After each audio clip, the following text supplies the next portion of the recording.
first of all, you want your playing to be compelling on its own.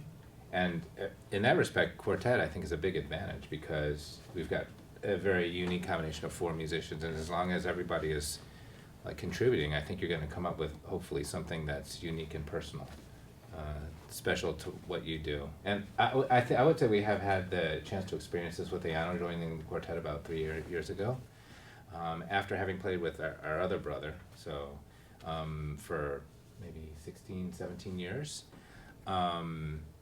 You know, you don't realize at the time, but now that Ian's joined, I realized that we had taken a lot of things for granted. Like, this is the way we do this. This is the way we do this piece. This is how fast we play this piece.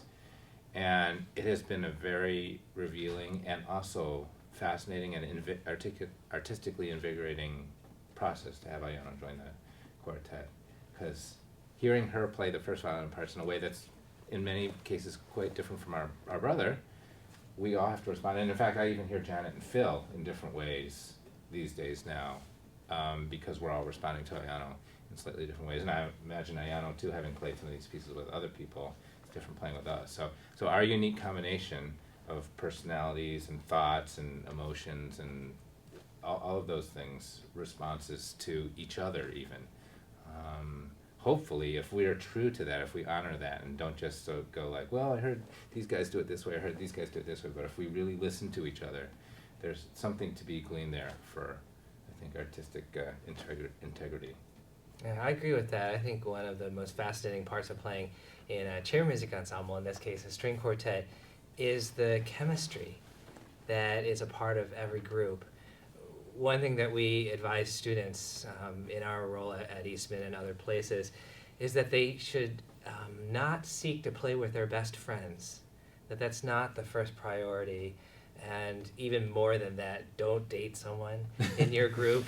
But really the most important thing is to play with someone who challenges you, that you find that the way they play and the way you play, that there's a really interesting and dynamic conversation that goes on there. There are many examples of string quartets where the members don't actually socialize that much. They don't choose to spend much time together outside of the quartet, but what makes it work in the chamber music ensemble is that they really respect each other's musicianship. And sometimes, you know, I wouldn't even discount the fact that a little bit of friction might put some sparks in there, which might be interesting too. You're looking for a distinctive artistic product. So chemistry is an important part of finding your voice, your own voice. I think another big part, and this fortunately keeps getting more and more of an open kind of possibility, is that focusing on a repertoire that you really love. For a string quartet, you know, we love Haydn, we love Mozart, we love Beethoven, we love Schubert, so it's all of that. But as I said, increasingly so, there are groups, and they've started to not just be string quartets, they've added a wind player, so that they can play all kinds of new music. And the styles that composers are writing for new music is incredible. It's great. It's hard to put categories on things anymore, to say this is classical, this is jazz, this is pop, this is folk. People are being, more than ever, I feel, I mean, musicians have always been kind of omnivorous, but almost more than ever, facilitated by technology, people are freely listening to and borrowing styles from all over the world, and it's exciting. And you can, as a chamber music ensemble, you can choose what repertoire really speaks to you and what you want to perform.